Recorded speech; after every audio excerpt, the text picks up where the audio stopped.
Welcome to the Military Justice Today podcast with your host, Robert Capovilla and Mickey Williams, covering the full range of military law topics from all branches of the armed forces. Today's episode is made possible in part by the law firm of Capovilla and Williams. And now, let's welcome the hosts of the show, Rob and Mickey. All right, everybody, here we go. Another episode of Military Justice Today. I'm Matt Starosiak, stepping in for just a moment before we get to Robert Capovilla and Mickey Williams, military lawyers, trial attorneys, best friends. How long have you two known each other, Robert? How long is this friendship? 7, 8 years now? Is it that long? I think I met you 14 or 15? Our paths have been crossed since 2012. That's right.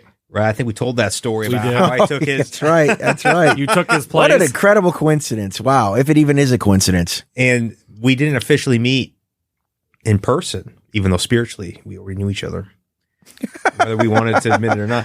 I think 2013 at the Amy Almquist course at. I think Wow. it was You're Fort- right. That's 10 years. Yeah. Yeah. We've known each other for 10 years. Just imagine that, guys. We're both older and Look at where fatter. this thing has blossomed to, right? That's right. That's right. All right. Well, here we go. We've got a great topic today. Very interesting topic. Cross-examination of an accuser in a sexual assault trial. So it's going to be serious business. Can't wait to get some of your opinions on this hot topic. But let's start with a pre-show question, of course. It's going to be quick. Last one, we went too long. So this one's quick. If you had to play one sport every day for the rest of your life, what would it be and why? And hold on, I know there's going to be follow-up questions on this, so I'm going to get it out real early. You don't have to worry about injury. You don't have to worry about rainouts. You don't have to worry about your teammates performing or anything like that. It's just the sport that you would love to play if you had to play one every single day for the rest of your life, and why. And we're going to start with Mickey Williams, because sometimes I think I favor you because it's Capovilla and Williams. Sometimes I think I favor you. Plus, Robert. I'm right here. I'm closer to you. I know. Matt, are you even going to talk about the fact that Mickey and I are wearing our dress shirts Italian style and our chest hair is popping through our shirts? I'm trying not to look in your direction if you haven't figured it out. But we definitely need to get some photos. Mickey, what do you think? The sport that you would play every day if forced to, and why? Golf. That's what I would do. Really? Yeah. You don't even play golf, do you? Yeah, I do. Oh. I just played a couple weeks ago, actually. I didn't realize. Yeah. The only guy who golfs in the office, I think, is Dan. And he lives all the way in Marietta, which is, getting together on that. The last time I golfed, though, was with a good friend of mine named Neil Brown, who's Colby's stepfather. You shoot the lights out or what? Oh, that guy's a phenomenal golf player. I just got a new set of clubs, these Rogue STXs after the Masters last year, and I've only taken them out a couple of times. I need to get out there, but that's a sport that most people can play, and is one that you can do all the way up until you're 70. And you enjoy it. I enjoy it. Yeah, I mean, what I enjoy about it is you're playing against the course. You're playing against yourself in a lot of ways. You're just trying to improve. It's every time you play, it's different. Every single time, nothing's ever the same. You might be doing great on your drives, but then your short game is horrible. Or you might be doing great on your putts, and then suddenly you're like screwing up the approach shot. It's very frustrating, but can also be a lot of fun. So that's the sport I would play. There you go. Robert, what about your sport? I think I know where this is going, but go ahead. I could hit baseballs every day. And I did that as a kid. From the time I was probably about 12 years old to the time I graduated high school, I was working on my swing every single day. I played a little college baseball, not much, but I could hit a baseball every day. It's very therapeutic, and it's something that I enjoyed and that I was pretty good at. But what about standing out in the field waiting for a ball to get hit to you over a course of 3 hours? Too boring? I mean, hitting baseballs are fun, but could you stand out in the outfield and... I would elect to be a DH. I'd be the DH. I wouldn't play the field at all. I'd run the bases and then I'd hit baseballs. That's all I would do. I guess I didn't put that much thought into it. You could actually pick your position, and if you just wanted to hit, you could. No, I don't want to catch. I don't want to play third base and have rockets hit at me anymore. Seriously. I want to hit the ball, and I'd like to run around the bases a little bit. Interesting. Yep. Well, I would say mine is hockey. I grew up in Detroit, in Hockey Town. I didn't play that much hockey growing up, but I think it's a phenomenal sport. I mean, it's the fastest sport on 2 feet for sure. You got clubs in your hand. You get to smack things. It's certainly more manly than soccer, right? And I think the rules are kind of the same. Yeah, well, they're similar. You can punch people in the face in hockey, so I think slightly different. But Dana White said that. And listen, I know there's a lot of soccer fans out there. I mean, this is like the number one sport in the world. Yeah. But he said that soccer is the simplest sport out there. It's why you can start playing it at 3 years old. Yeah. Like, it's not very difficult. Soccer's one sport I don't care for at all. I've never watched a soccer match. I didn't care about the World Cup. Everybody was going crazy over that final game. I could care less. I would have cared if United States was in it, I suppose, but I could care less. It was so weird to me. I was on the plane. I can't remember. I think I was flying to Alaska. And this guy next to me is like, "Oh, I hope we have TV. I got soccer to watch." Yeah. And he was like 50 years old and like overweight. And I'm like, "Really, soccer? Okay." So he's sitting there. He doesn't move. He's sitting there glued to the TV because, you know, they have the TVs on the back of the seats of these planes. Watching this team, 2 teams he has no connection to at all. I don't know, it was like Algeria and someone else. The guy's just a legit fan. He just loves the sport, you know, and I mean, good for him, I guess. I think playing soccer is a lot of fun. I played as a kid. Watching soccer, though, I think is very, very boring. I mean, there's just not enough scoring for me to be. Yeah. You know, a 3-1 match is like a rout or something like that. You like destroy the other side, you get 3 goals. And the fact that I think we're the only country in the world that calls it soccer, isn't that right? I don't know. I really don't know anything about soccer. I know Brazil had a good team when I was a kid. I saw Mia Hamm, win a World Cup in the Olympics at some point. I remember the female soccer player who took her shirt off and slid on her knees after she hit the winning goal, that iconic moment. And that's about all I know about soccer. I know Ronaldo just signed with Saudi Arabia. I don't know anything about that. And I know they make a lot of money. Those guys make an absurd amount of money. Yeah, it's like tennis stars. I think the tennis stars are kind of the same way. I don't know how much. I imagine Federer's doing just fine for himself. Yeah. All right. Interesting, gentlemen. Well, let's get on to our serious business of the day. And it's very serious today. Cross-examination of an accuser in a sexual assault trial. I don't know, emotionally charged topic, an interesting topic. We're going to get your feedback and input on it. It's nothing like golf. How you guys do it. It's on or soccer, for that matter. It's on the opposite end of the spectrum from sports and anything related. But it's an important topic because you guys do it a lot in your practice.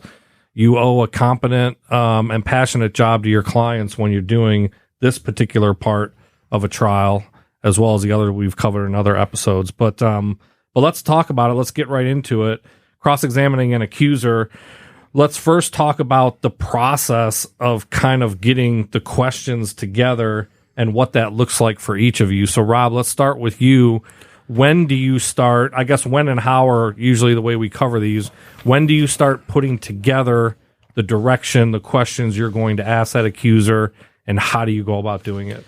Let me first say this. If you're doing it right, it is an exhausting process. It is a process that requires effort and work and specificity and knowledge of the rules. And you have to understand how to tell a story. So I think of all the things we do to prepare for trial, the drafting the cross-examination is the most important thing that we do for preparation and trial. My process is relatively simple, but it's not easy. I will go into our conference room. I will write out my different theories and things like that on the big dry erase board we have. I'll write out all the witnesses we have, and then I will literally lay out, Mickey's seen me do this, I will lay out every statement of every witness and every vital piece of evidence, and I've already read all that stuff, and I likely by this point, because this is about a week or two before trial, I'll have an outline of the case, I'll know what I'm thinking, and I will go back and read through every single statement. And I will go back and read through the vital pieces of evidence, because when I draft my cross, it needs to incorporate all the helpful material that I can find.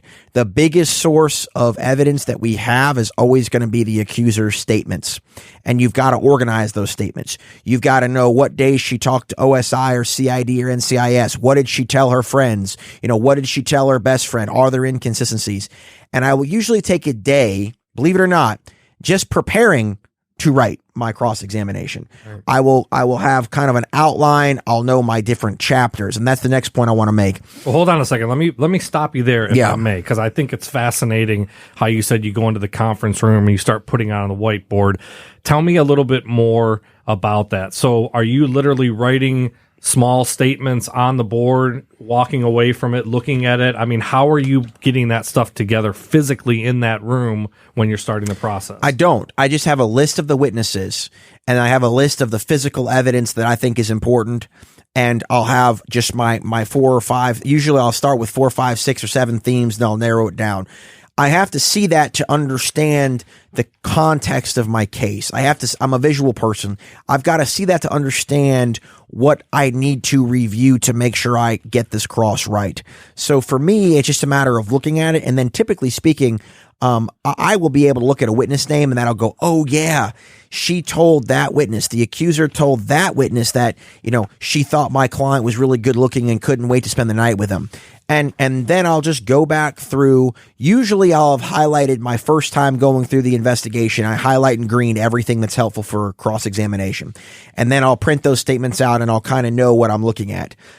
So the process starts incredibly broad for me, and then I slowly narrow it down. But you have to, from my perspective, writing a cross, you've got to go back through your materials and you've got to know what's out there. And that's how you stay organized. You can't just sit down one day and go, oh, I kind of know my case. Let's write the cross-examination. So you're looking at every witness, every statement, every piece of evidence. You're bringing all that in together initially, and then you're going to start drilling down on it. And the most important piece of evidence that I have sitting in front of me, Mickey and I both do this. We either have our clients pay or the firm will pay at times to have a certified transcription done of the accuser statement to law enforcement. That is the first thing, the biggest thing sitting in front of me. And I'll have that thing marked up. I'll have everything that I want to cross on in green with little headings and notes so I know exactly what to look for. But I have it all laid out in front of me because I like to see it. I need to know what my playing field is.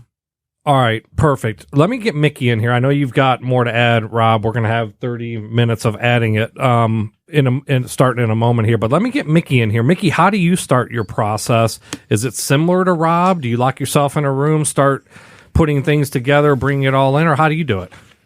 I do it almost exactly like that, except I don't use a whiteboard. So I kind of brought an example unwittingly because I'm preparing for a trial here in 10 days. I will, at the very beginning, when I first get a case and I get the ROI, which is the report of investigation or the OSI investigation, whatever it might be, I'll write a factual summary of what the case is about at the top. And then I'll go through and I will break out every statement that person has made in the investigation or wherever.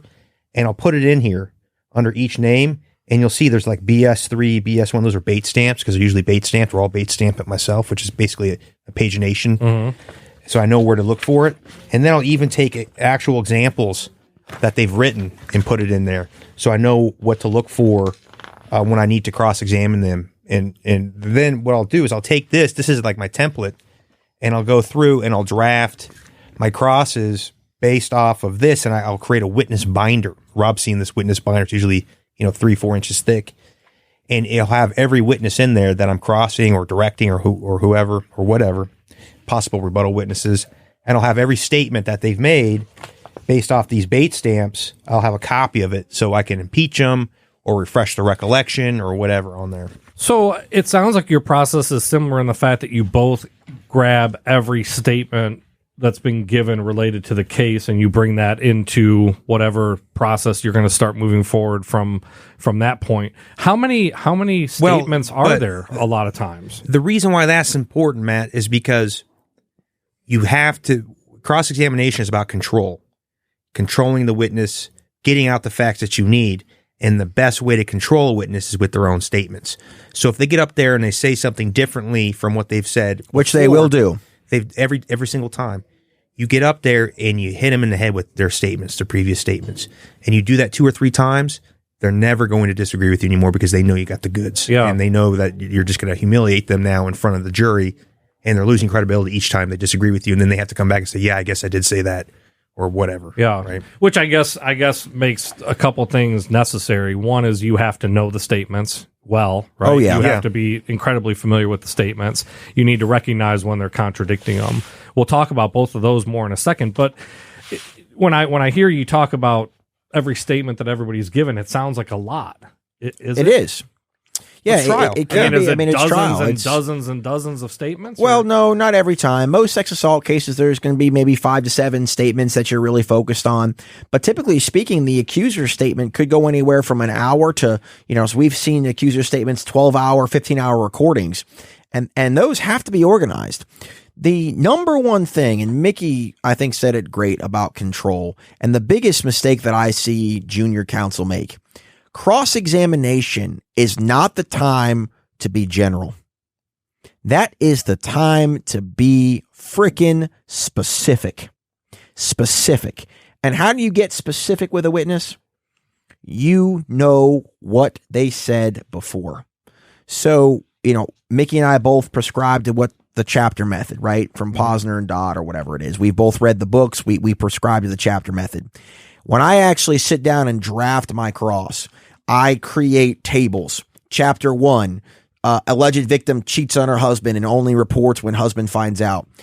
The first column of my table is my question. The second column of my table is the citation with the statement that supports the question. And my third column is the how is this relevant or how is this non-hearsay. The only time I do that is for alleged victims or sometimes experts if the expert's going to be really important. A lot of time experts are not that important. I do that because you got to be specific. Like Mickey said, that alleged victim is absolutely going to get up there and change her story, and she's going to do it early in the process.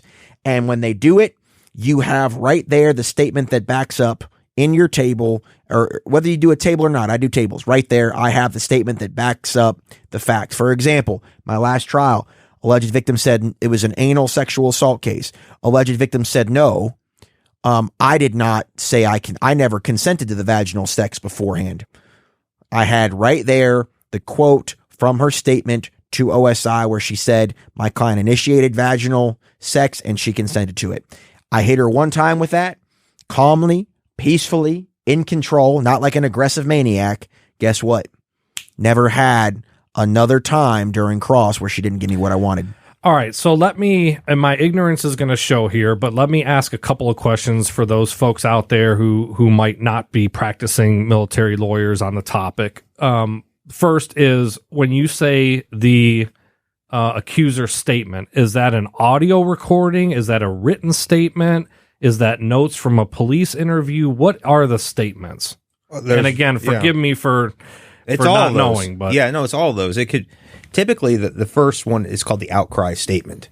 That's the statement that they give to the person that is the basis of the investigation. It's usually the first time the accuser has said anything about the incident. So that's usually the first statement. And then you've got the OSI or CID or NCIS interview.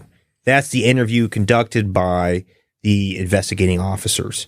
And that's the one where they go into detail because they have to they're trying to get probable cause for a case. So they have to go through all the facts, hit all the elements, and so on. That's the lengthy one that can go, like Rob said, from 2 to 6 to 10 hours sometimes.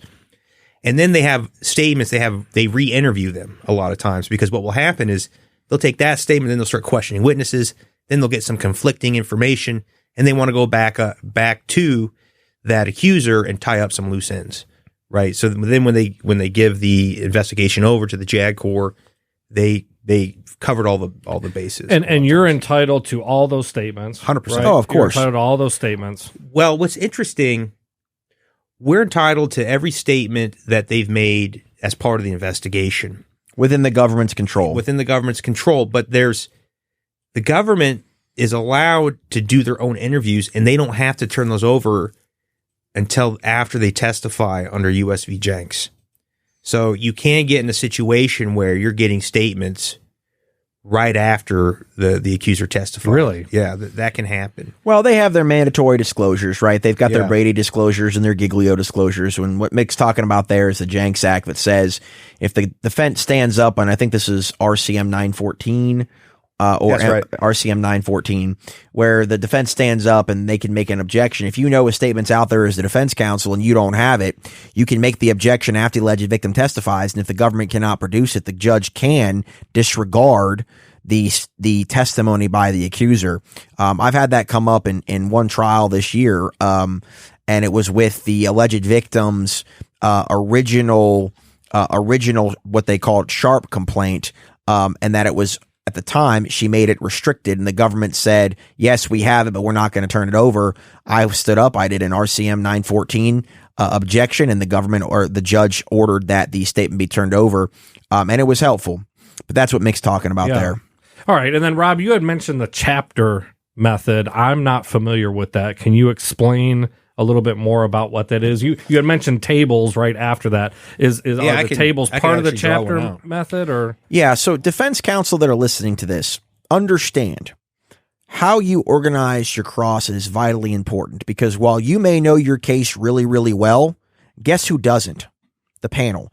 Guess who doesn't recognize what refreshing recollection means? Or guess who doesn't recognize when you're impeaching with a prior inconsistent statement? The panel doesn't. So you've got to write your cross in an organized way that tells a story. And Mickey and I both do the chapter method. And what that means is we break our crosses down into chapters. So for example, chapter number 1, alleged victim does not report sexual contact as a sexual assault until husband finds out. And then you're going to want to put all the questions you want to ask about that topic right there. That's chapter 1.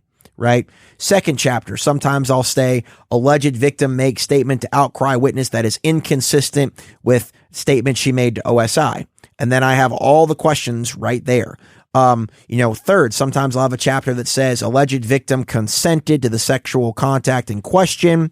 And then I'll have all the questions about consent. You went on a date that night. You kissed him at the movie theater. You kissed him in the car. You rubbed his groin on the ride home. You sent a text message to him saying, damn, you turned me on tonight, whatever. And I do that. I try to do it chronologically. And I also, I'm going to do it almost like you're reading a book. American society, people in general love stories, right? We love stories. We remember movies like Rocky, not because the acting was so phenomenal, but because the story is so darn good. We remember movies like The Gladiator. Why? Because the story invokes emotion. People like stories. Tell your cross in a narrative format that's easy to understand. And it sounds like you're a firm believer in the organization as part of that. It has to be there. Not only am I a firm believer, my practice is I have a solid first draft of a cross-examination done 7 days before trial. Wow. And I let it sit 2 or 3 days. I let it marinate. Because I know, and then I give it to my co-counsel to read. I'll give it to some folks in the office to read, because I want to get their opinions. Is this organized? And sometimes I'll write a cross where I'm like, that is a great cross. And then I'll go back and read it, and I'll be like, man, that's not very organized. I haven't made this very clear. Do not ever rely on a first draft of a cross-examination. You are drafting a novel, folks. You are drafting a story. You need to draft that sucker 7 to 10 days before trial. You need to think about it. It needs to marinate. And then you know what you got to do, Matt? You got to practice. Yeah. You got to practice. Yeah, we've been doing this 10 years. Mickey will back me up on this. Any co-counsel who listens to this, who's ever had a trial with me, knows I do not do witness interviews over the weekend before trial. I don't do motions. I don't even meet together as a team. I do one thing. I practice. Why? It's a tangible skill. Well, let me, I'm going to come back to how you practice and what that looks like. But I see Mickey over there has done a table for us. Right? Is that what you Let did, the record reflect that he's got a yellow notepad that he's pointing to. He's got his demonstrative aid. So, like Rob said, imagine that this is a Microsoft PowerPoint and you're using like tables. You can draw a table. Yeah. So I'll draw a table with 3 columns, right? And in the first column, it's the source. Person who said it. Yeah, the source that supports whatever question I'm about to ask. And maybe the source is base stamp page 12. Or maybe the source is Bellows' statement. I'm just making that name up, Bellows as a witness in this fictional scenario. In the second column, it's wider, right? And there's the question That's the question you're going to The ask. question I'm going to ask, and then the reason why I'm asking, the source for the question is on the left side, and in the middle is the question. So the first question is, you like the accused, and you want to keep your questions one fact per question, Right. okay? And then on the right hand side, I have objections, possible objections that the prosecution could ask me. And a question like that, I'm thinking relevance, Right. 402, 403, maybe 412. Right, I don't think liking somebody is sexual behavior, but you never know. And then that's it. And then the second one is you thought the accused was attractive, and then 402, 403, 412. So you've got the source of the statement, you have the question you're going to ask, and then you have a possible objections. Rob, I think you had said you had do a column for relevance. What is the relevance of that statement? Yeah, that's where you write the objections. I do it the exact same way he does, and here's why I do it that way. Okay, so second question: you found the accused attractive. He's got the citation there. So what that means is that in a pretrial interview, at some point before trial, the alleged victim said, "Oh, I thought he looked good," or "I thought he was hot," or "I thought he was sexy." Yeah, you want to use their own words a lot of times. If he said hot, like you said, you thought the accused was hot. You know, right. Go into that. That's exactly right. And he does that, and I do that. Why? Because she may, and we'll say she, because most alleged victims are she. We've had some man on man and some things like that, but let's just say she for the purpose of this conversation. She may not admit that on cross. She may say, "No, I never thought he was attractive. In fact, I thought he was a fat slob. I didn't know why he kept his beard that way," or whatever nonsense. Oh, really? You gave a statement to CID. Yes, I did. You gave that statement on 14 March 2022. Yes, I did. You were honest with CID. Correct. You'd never lie to law enforcement. No, I wouldn't. CID asked you more than 75 questions about, the accused. Yes, that's correct. Isn't it a fact that you told CID, and then sometimes I'll even hold up a piece of paper, quote, "I thought he looked hot as hell that night. I couldn't wait to get into the car with him." That's how you do it. And if she says no, guess what you've got? You've got the video or you've got the transcription, and you read it or play it for the panel. Mm-hmm. And that's how you impeach. That's how you do it. And there's two ways you can complete that impeachment, right? Well, really, one, she can admit it, saying, "Yeah, I did say that," right? Then it's done. Or you can call the CID agent, who she said made the statement to, on the stand, which looks really good too. What I like to do is refresh the recollection with that. I said, well, maybe, that was a long time ago, right, when you made that statement. Maybe you're just kind of forgetting it. You think if you saw it, right, that might refresh your recollection. And the reason why I do that is because now you can argue substantively what they say. It's like, yeah, now I remember I did say that, but I've changed my mind or whatever. They'll try to play it down. But it doesn't matter. Now you've done two things when you refresh your recollection. One, you've kind of impeached them, right? You've made them look bad in front of the jury. Yeah. But now you can argue that she actually said that to CID. Right. And she meant it when she said it. It's offered for the truth of the matter asserted, and so on. And that's, so I do it a little differently than Mickey. I impeach more than I refresh. I utilize MRE 613 more than I refresh recollection, because on cross-examination, my job is to discredit. Yeah. But Mickey makes a wonderful point, because when you utilize 613, let's say she says on the stand, "No, I never said he was hot." What I like to do is I have a sworn to transcribed statement that she's made. I get the whole thing transcribed. I get it marked. I show it to government counsel. I approach the witness. I say, "Please turn your attention to page 75, lines 6 through 13. I'm going to read this aloud, and I want you to read it to yourself. Quote, I thought he looked hot as could be that night." Ma'am, did I read that correctly? So yes, you did. I do. Have her read it. I do. I maintain control. Yeah. I will typically, and sometimes I'll say, I will have her read it at times. Just depends on kind of, what I'm planning there. But a lot of times I'll say, did I read that correctly? Yes, I did. Now the panel knows that she has made an inconsistent statement. And to Mickey's point, I can't go argue on close, "Oh, she thought he was hot." But what I can argue is, members of the panel, on the stand, she told you she never said that. Right. And what did we find out?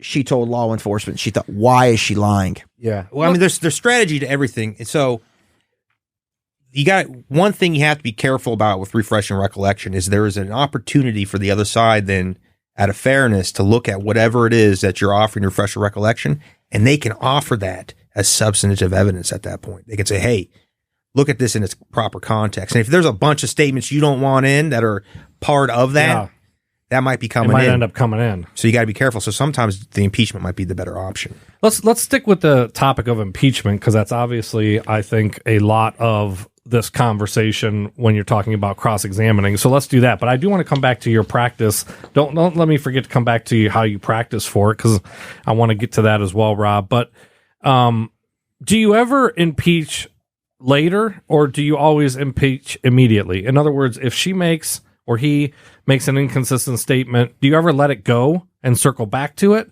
Or is it right then and there, you're going to prove that they either lied, had an inconsistent statement, have a bad memory? Well, that depends. If it's an inconsistent statement that I was anticipating, it's probably already somewhere in my chapters, right? It's in the book that I've written, and I'll just come to it in its natural course, because one thing I have learned over the years is you do not want to vary from what you have prepared on cross-examination unless you have to, and you're always going to have to some extent, right? Part of cross-examination is adjusting on the fly, but you don't want to get yourself unorganized. People talk about, well, you're not going to know what to cross on until she's given her direct examination. I disagree with that profusely. The rules allow you and they give you power to dictate what you're going to do on cross. I would say 90% of the cross-examination that I've done, I've had prepared beforehand, and I vary about 10% based on what she says. So if I'm listening and I hear something that I know is an inconsistent statement, You're going after it. I typically, and Mickey see me do with this, I like to, primacy and recency or whatever, right? I like to go up there and hit them with a 1-2 punch to start the cross, because at that point in time, that panel is likely buying what she's selling, and you've got to take advantage of, they have an expectation now that you're going to do something good for your client. So let's say, for example, I hear on direct examination, the perfect example was the one that I just talked about. I never consented to vaginal sex. I that was inconsistent with what she had said numerous times. I hit her with that within the first 2 or 3 questions of my cross to set a tone to the fact finder that this person cannot be believed. Yeah. I mean, how can they find you credible if you're lying about something as substantial to the case as consenting to vaginal sex or not? Yeah. Do you sometimes have to taper? I don't want to say your excitement, that's a bad word, but taper your enthusiasm. I think you had mentioned a case recently, or that you had this year, I think, where somebody failed to disclose, an investigator failed to disclose a piece of evidence, and I think what you said is the porn. I was very glad that I didn't kind of go overboard with it. Do you find yourself having to do that? Of course. The biggest growth that I've seen in myself as a cross-examiner is that I now understand how to be cool, calm, collected, and deliver. And what I've learned about myself is when you do get excited on cross, when you do hear something as atrocious as a federal agent failing to disclose exculpatory evidence, your initial reaction, especially if you're a 5'8" Italian guy like me, is to get up and give it both barrels. But what I find when I get too aggressive is I lose track of my thought process. I have learned as time goes on, the best crosses are cool, calm, collected, surgical, and you stay in control, even if you're going to show a little emotion, like I did with that agent who failed to disclose exculpatory evidence. I stepped away from my podium, but I had a plan. Yeah. Back in the day, it would just be, let's attack, and I would forget things or misstate things. You have to always remain cool, calm, and collected. But yeah, of course, when you're passionate about what you do and you hear that, you hear something come out that you know is a lie, yeah, you want to get, you're ready to go to the wire for your client, but you got to temper that with the fact that you're a professional and you got to maintain control. Interesting. Mickey, what would you add to that? Anything on impeachment that you would add? It sounds like these statements come out pretty early. These impeachable statements come out pretty early in the cross-examination of the accuser. I like to knock them out as soon as I can, especially with an accuser, and I'm using that figuratively. Right? It also depends. Like if they made an inconsistent statement that's actually helpful to your case, why would you impeach them on that? Right. Yeah. So, does that happen? Yes. Yeah, that happens from time to time. You're like, oh, that's actually helpful to me. I'm not going to, discredit them on that point, maybe on some other points. I had a trial where And you got to remember, too, Rob did a good job explaining it. The accuser just testified. She probably cried. It's a very emotional moment. The government's ending on a high point with their direct. So now you have to change the setting, right? You have to bring them back to reality. Hey, it's not everything seems as it is. So I had a case one time where and it was just one little statement that ended up being huge. She said that she had quit texting my guy in like May of whatever. And it was because she couldn't talk to him or she hated him and he did this horrible thing to her. Well, I had every text message. I had every single text message. Yeah. And not only did they continue to communicate, she was inviting him over to her house to have sex with him. So that was a huge fact. Because then I get up there and I ask her, I say, well, you just said on direct examination that you stopped texting with my client on this date. Is that true? Yes, and I say, and you lay it on thick. Are you absolutely sure you never sent another text message? Never did. Do you understand that we have every text message that you two exchanged? Yeah, I do. And I say, are you sure? I'm going to ask you again. Are you sure you never blah, blah, blah? And then you go through the whole process. And now it was great. I impeached the hell out of her in front of it. Now, not only did you text him, but you invite him over to your house and you were begging for him to come over and you're talking about sex. Now she looks over at the panel because she's been rehearsed to look at the panel, which I never think goes over well. She looks at the panel and she goes, well, I was just kind of generalizing, what I was talking about. She's backtracking. Life. Yeah. And just like Rob said, this is not the time to generalize. This is a time to be about specific. We're talking about a guy who's facing 30 plus years in jail. And kind of a maybe an off question, but do you find that most of the alleged victims are really lying, or are they liars? Are they sometimes? They just are Great sometimes, question. I think, are they? I don't know. I'm just asking. My honest opinion is they just have a misunderstanding of the law on what sexual assault really is. It's not, I got drunk and I made a stupid decision. I feel bad about it. And I wouldn't have done that under normal circumstances, right? That's not sexual assault. Sexual assault is no consent, like you penetration without consent. And that is, you can consent while you're drunk. It happens all the time. But I think people with these accusers are fed this kind of line when they come in, and they're hit with it as soon as they step off the bus onto basic training. If this happens, you were a victim, and then with the influence of the Me Too movement, and then also their friends and their reputations on the line and all this other stuff, they're trying to come up with a reason as to why they might have made the decision that they did, and they convince themselves. I believe that most of them are convinced that they were sexually assaulted. Yeah. Even though under the law they weren't. This is not a show about psychoanalysis, Rob, well, but I think this is an important point, and I'd like to get your thought on the same issue of... It is important, and here's why it's important. It shapes how you cross-examine the accuser. As a younger defense counsel, I would read a file, oh my God, she's lying. And that would almost subconsciously cause me to be over-aggressive during a cross-examination. I'm going to expose this. And a lot of defense counsels think that is the cross-examination. And they don't realize they look silly in front of a panel. And they also have to understand that in the panel's eyes, this alleged victim has a problem. She's not the evil monster to the panel that you might think she is. And as time has gone on, I agree with Mickey. I have had, of all the sex assault trials I've had this year, I've had one alleged victim that I thought flat out was a ugly, nasty liar of a person. The other ones, I think honestly and truly believed that something bad happened to them. And then the army and the military gives them all kinds of benefits, gives them counsel. They get to pick where they want to live, all this sort of stuff. And it becomes almost as if they convince themselves of certain facts. Every sex assault trial I've ever had, I've had numerous impeachments. And I don't think that's because the accusers fundamentally get up there and lie. I think it's because there's a lot of pressure on them and they come to believe their own stories. And how does that shape my cross? I have fundamentally shifted the last 4 or 5 years from aggressive cross, right? The aggressive cross, I'm going to tear her apart, blah, blah, blah, blah, to this person honestly thinks something bad happened. How can I use that to my advantage? Calm, cool, collected, compassionate cross. I've had a hell of a lot more success with panels with the compassionate cross that meets the alleged victim on her level than the you're a damn liar. You're making this whole thing up.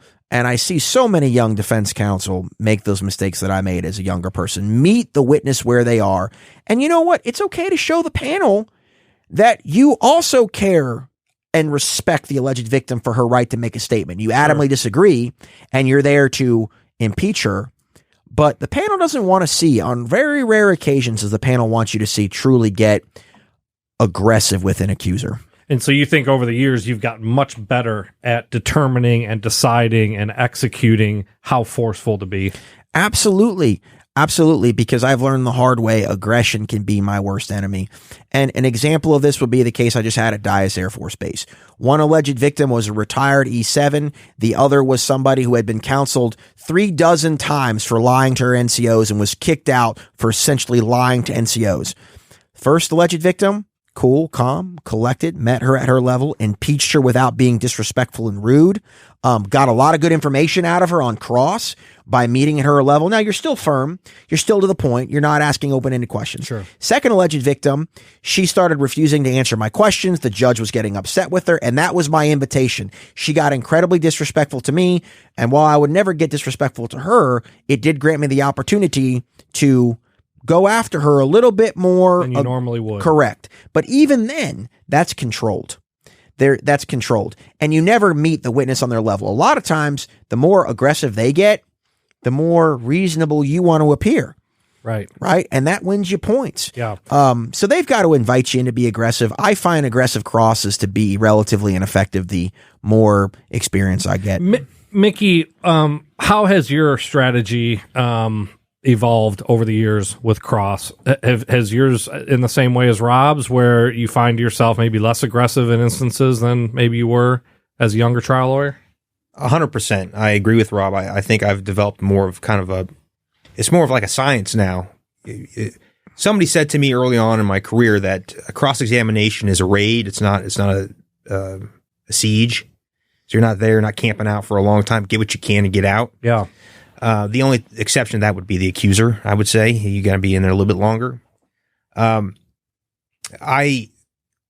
Rob has seen me do a cross-examination on a guy, and I was really amped up, and it was great for the crowd and everything, but what did I really get out of it? And Posner and Dodd talk about that, too. We talk a lot about Jerry Spencer, but Posner and Dodd said, hey, if the witness comes walking off the stand, who cares if that witness thinks they beat you, right? Because all that matters is what facts you got out. So if they're smirking or whatever, they just kind of look bad. They when they're being disrespectful and they think they're bulwarking you during the cross, they are actually hurting the case more than they are helping it. Yeah. Right. If they're looking unreasonable, and you be respectful, you be firm, you go on, you impeach them, you do what you need to do, and then you sit down. And don't argue. Defense counsel that are listening to this, if you're brand new to TDS or whatever, you've been doing it a couple years, stop arguing with the accuser. Stick to your game plan. It frustrates me when I see the witnesses start getting argumentative and the defense counsel getting argumentative back. No way. Let them get argumentative. You want them to show their true colors, but you should have a game plan that you stick to. I never understand why defense counsel argue with accusers. It's silly. It doesn't get them anything. It's a great example of that. So Court TV, you can get it on your phone. You can watch it on the Roku or whatever. Watch the Johnny Depp trial with Amber Heard, and you see how the two different attorneys do their crosses on these people. And you'll see that Amber Heard's attorneys were at certain points attacking the witnesses and doing everything they could to try to besmirch them. Well, it didn't win them any points with the jury. You know, you just do what you can for your client and then sit down. And the lady who cross-examined, the female lawyer who cross-examined Amber Heard was cool.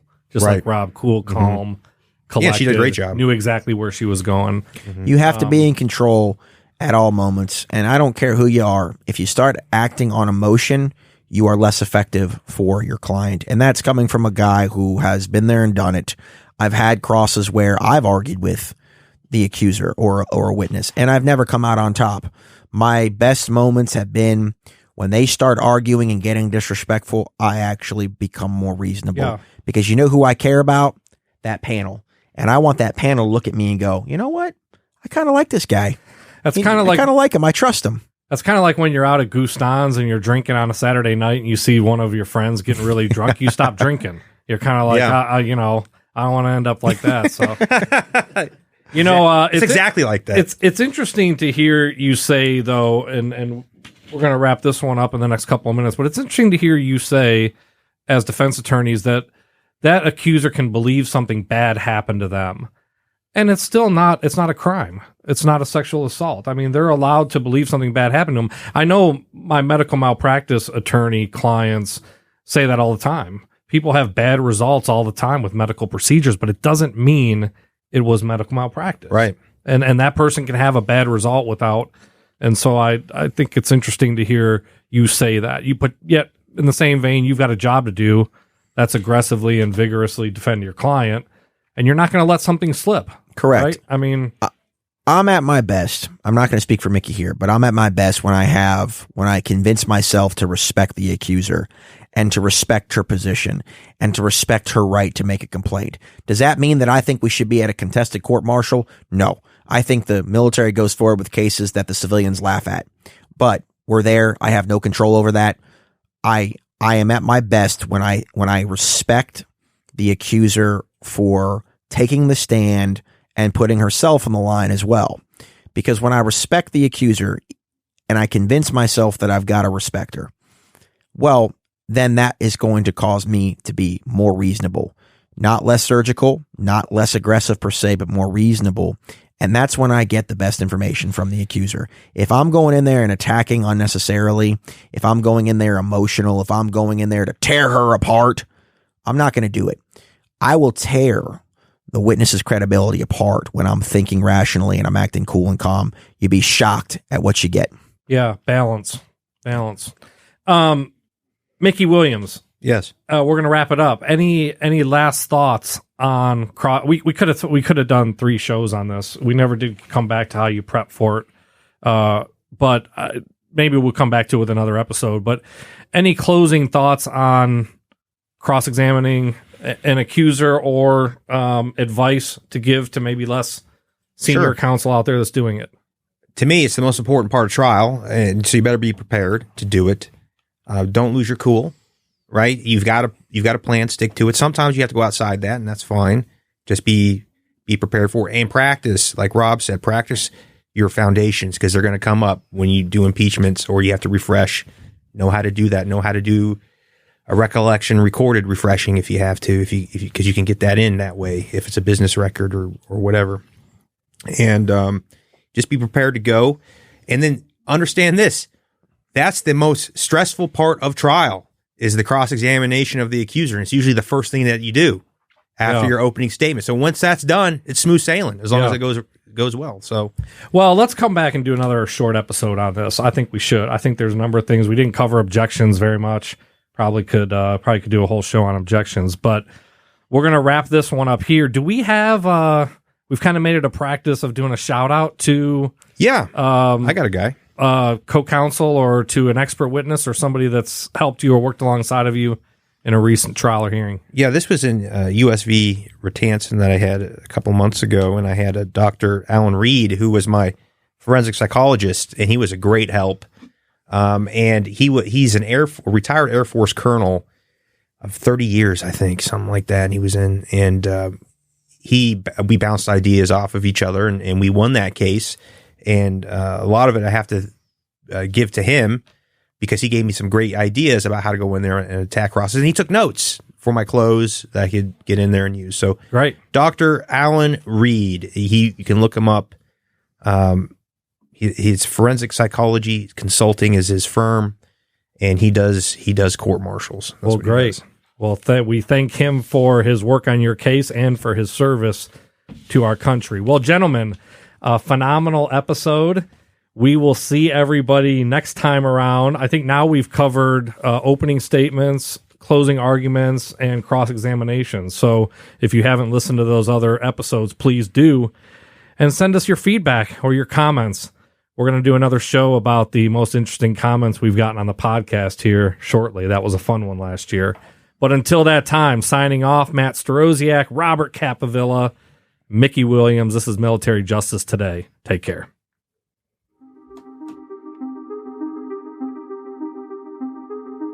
Thanks for listening to the Military Justice Today podcast with your hosts, Robert Capovilla and Mickey Williams. This show was made possible in part by the law firm of Capovilla and Williams. For more information or to listen to more episodes, visit militaryjusticetoday.com.